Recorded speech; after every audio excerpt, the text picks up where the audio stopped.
Hi, my name is James Holroyd from PocketSurvey Cloud Surveying Software. Welcome to this short demonstration. I'm going to show you how the light fire risk assessment software works and how to create your assessment reports quickly and easily. The light versions of the PocketSurvey software are cheaper than the Pro versions but still have great functionality. Contact us to get your monthly subscription at the vastly reduced price. The first thing to mention about the app is that it's designed for mobile devices but also works great on desktop computers. There's only one interface to learn, which looks the same on all devices. So you can use it on Apple or Android, tablets and phones, as well as desktop computers such as Windows, Mac and Chrome. So let's look at a fire risk inspection I've already done to give you an overview of what comes out at the end. On the buildings list, I tap on the building and you'll see the front page photo and inspection status, and then below that you've got some buttons. We can add a fire risk checklist from the 15 built into the software. There's a button to create the PDF inspection report and one to open the generated PDF report.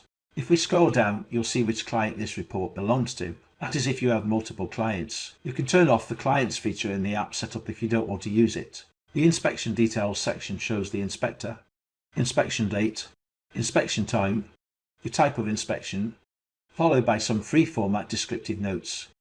The building details section shows more information about the building.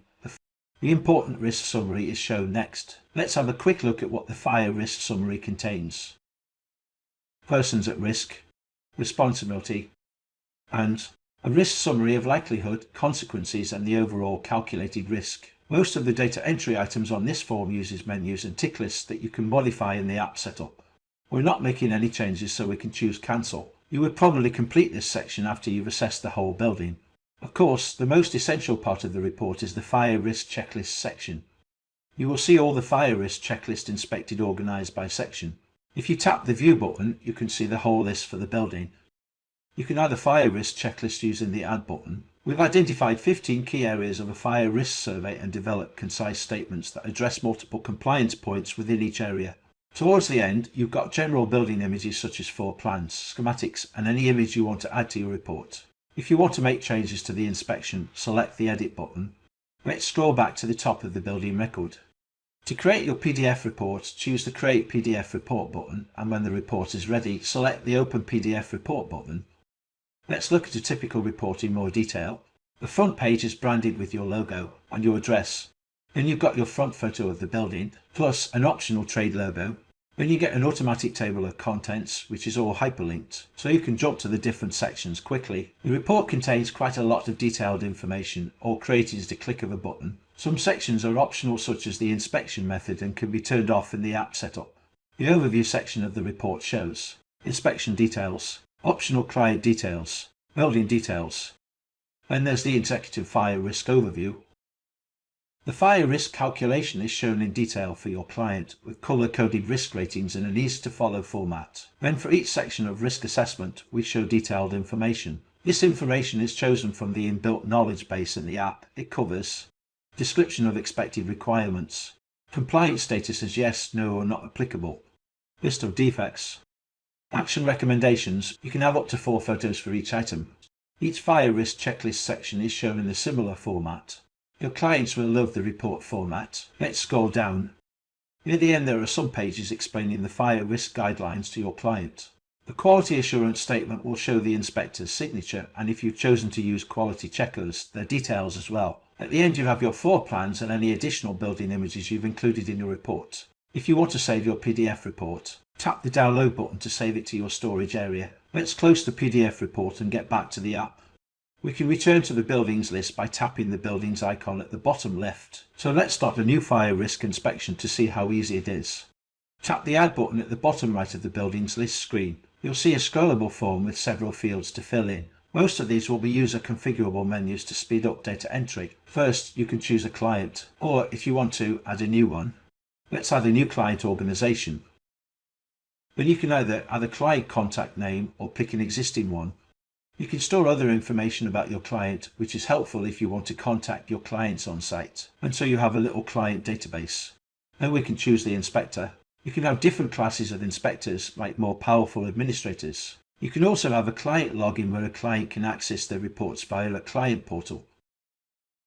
Choose an inspection date and an inspection time.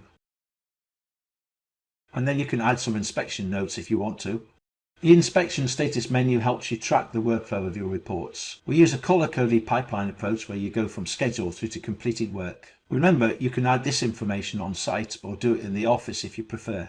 Now let's add some building details. You have a place to add a building reference, or you can use a report reference instead. Adding addresses is easy since Google will search for the address if you start typing it in.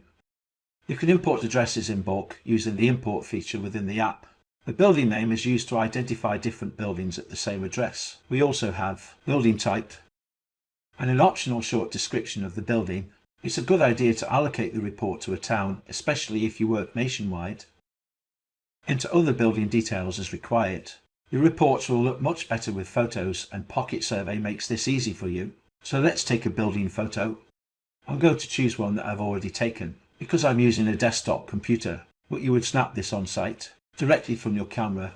That's the photo added to the front page of your report. You use a similar approach when taking health and safety risk item photos. Then save to add your report to the buildings list. Now we've set up the first part of the report. We can now inspect the fire risk items in the building and enter information into the assessment.